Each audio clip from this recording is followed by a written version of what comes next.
As Glenn Frey of the Eagles once sang, Take it easy, take it easy. coincidentally, this song came on shortly after I sat down to write this piece, and while the wheels in question this time around are video games, it offers up some pretty sage advice. As somebody who has lost more than his fair share of free time to sit down and enjoy the interactive media arts, optimization of that time becomes all the more critical. While game developers have done a great job of adjusting things like difficulty curves and settings, there isn't a one-size-fits-all method that will work for every game. Since squeezing in an hour a day of my favorite pastime and hobby is a luxury, and one I don't want to spend frustrated and angry, I've taken to something that since the dawn of games I've been shamed out of doing: setting the difficulty to easy. Back in the 80s and early 90s, games were developed very differently than they are now, but I think that gives for a pretty easy pass. Old school NES games were structured after arcade machines that were designed with the intent to guise short bursts of entertainment behind a paywall. For 25 cents, you can test your skill while also making progress in a game. The caveat being that lack of skill was only problematic if you ran out of quarters. Game developers understood this business model, and so if they made their games too easy, they wouldn't profit. Thus enters the first round of difficulty spikes. No! Come on! You bastard! You son of a bitch! Now, when home consoles took off, a lot of games were based on this quarter-guzzling premise. Aided by the fact that there was very little progression of a story or character development, games were usually built around the thrill of achieving a high score. In this way, the leaderboard was a reflection of skill. Own the top, you were the best. Even when games started to evolve, they were still punishingly difficult. Mega Man and Ninja Gaiden are two early examples of home games that took that arcade premise and used it as the foundation of a more robust story. Now, that didn't exactly challenge the notion of difficulty, as games were just inherently hard, as there was really no other point of comparison.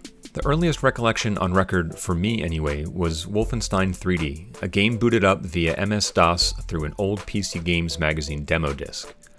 Now, as an impressionable youth playing a violent game in which you blow apart Nazis as a muscular soldier with the world's squarest jaw, I'd be damned if my masculinity would also be challenged. Wolfenstein offered up 4 levels of difficulty based on how challenging a game you wanted to play.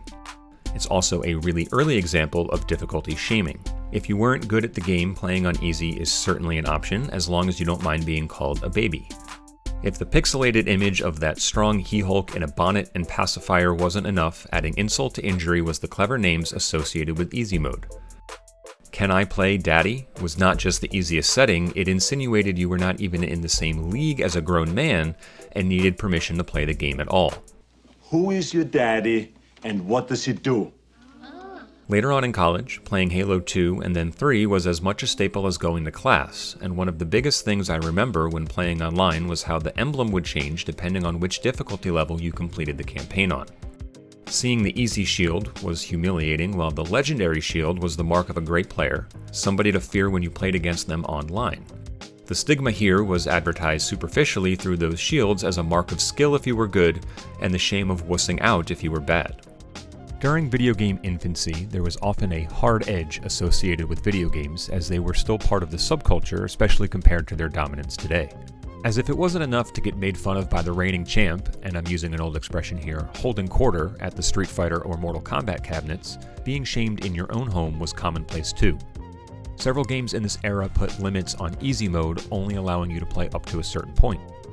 Twisted Metal stopped the game on level 5 and then called you a loser. Streets of Rage 3 ended after World 5, skipping the last 2 stages entirely, and had the in-game character complain that you play like a beginner. In what is one of the more crazy endings, in the special edition of Earthworm Jim, completing the game on easy netted you a reading of the developer shaming you. What a worm. Playing on practice, eh?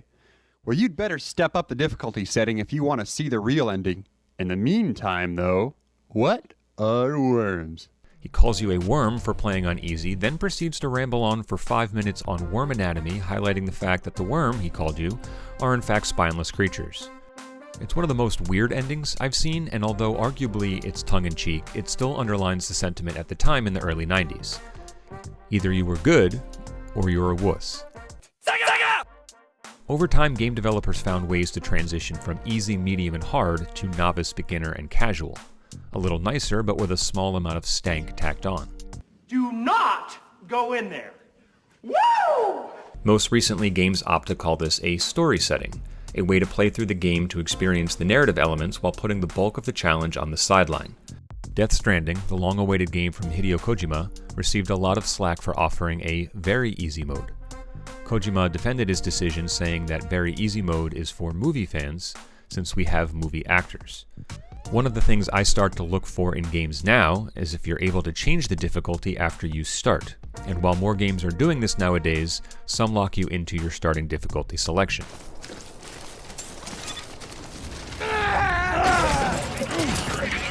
This is even if they have a difficulty selection at all.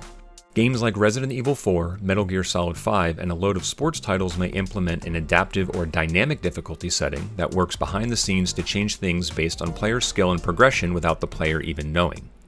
A perfect example is MLB The Show, which does this well even if it is a little more transparent, as your meter of skill is shown periodically to you throughout your play. As your skill goes up and you do better at the game, the AI will also improve, making their side of play more difficult.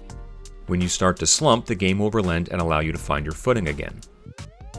Mario Kart is also a well-known example with what started as a technical limitation. The blue shell was originally designed to keep racers together, as the Nintendo 64 processor couldn't allow for drastic spatial separation between characters. The blue shell solved this while also creating a new pseudo-type of difficulty, competitive difficulty.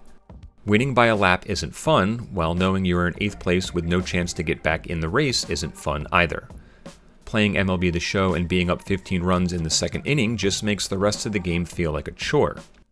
A delicate balance here allows these games to open up their accessibility while also maintaining their fun factor, a big reason as to why both franchises have been uber successful over the last 2 to 3 decades.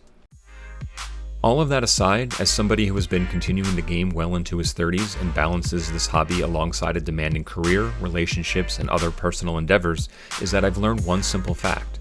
I love easy modes. I'm not saying I don't like a challenge, and a cakewalk through a game is not fun either, but what I found is that for a certain type of game, jumping down to easy mode has made games much more enjoyable. JRPGs in particular are a favorite genre of mine once I can bite the bullet time-wise that these games require. Having recently played through Dragon Quest XI, Ni no Kuni, and Tokyo Mirage Sessions, I certainly started the games on normal. I just really didn't start to enjoy them until I switched to easy. Having to replay boss fights a dozen times, losing progress because of a random encounter only to have to redo sections of the game is, simply put, not fun. I don't have the time like I used to anymore, and I find that making progress in a game is more important sometimes than being challenged to the point of unenjoyment. Achieving the legendary shield in Halo 3 as a mark of skill is great, but frustratingly getting my way there is not. I understand that games like Dark Souls, Bloodborne, and Sekiro live as a moniker to games that are designed to be challenging, to be learned, to be studied and mastered, and that's fine for the folks that like that technical level of specificity and find joy in the time it takes to practice and get better. For those of us who don't have a lot of time, who have been forced to, and rightfully so, move video games down the priority list, who like to balance the challenge with overall enjoyment and competition, there's no shame in taking it easy. Thank you everybody for watching. I really hope you enjoyed this video. If so, please do me a favor and give it the old thumbs up. I'd appreciate it even more if you were to subscribe and check out all the other offerings Level 30 Games has. I look forward to bringing you more videos in the future. Thanks a lot. Bye.